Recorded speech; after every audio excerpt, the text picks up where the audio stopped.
પૂંછમાં નવા વર્ષની શરૂઆત થઈ છે અને નવા વર્ષે પણ બરફવર્ષા થઈ છે। પૂંછના પહાડી વિસ્તારોની અંદર તાજી બરફવર્ષા થઈ છે।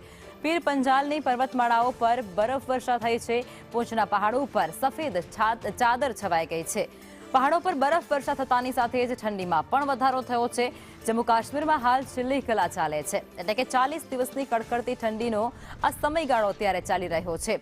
રહી અને દર થોડા દિવસે ત્યાં બરફવર્ષા થઈ રહી છે। વિસ્તારો અને પહાડો જે અત્યારે બરફની શ્વેત ચાદર આડે ઢંકાઈ ગયા છે। આ નજારો જે ખૂબ જ માણવાલાયક હોય છે, જોવાલાયક હોય છે અને પ્રવાસીઓનો ધસારો પણ અત્યારે એ વિસ્તારમાં સૌથી વધારે રહેતો હોય છે। પહાડી વિસ્તારોમાં બરફવર્ષાને કારણે ઠંડીમાં પણ સતત વધારો થઈ રહ્યો છે। થોડા દિવસોના અંતરે ત્યાં બરફવર્ષા થઈ રહી છે।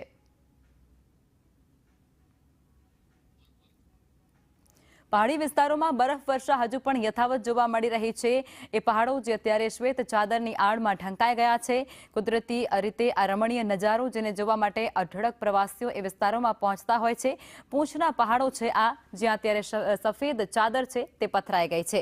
પહાડી વિસ્તારોમાં થોડા અંશા દિવસો પર બરફવર્ષા થઈ રહી છે। બરફવર્ષાને કારણે ત્યાં ઠંડીનો ચમકારો પણ વધી રહ્યો છે અને તેને લઈ સ્થાનિકો ક્યાંક ચિંતામાં મુકાઈ રહ્યા છે।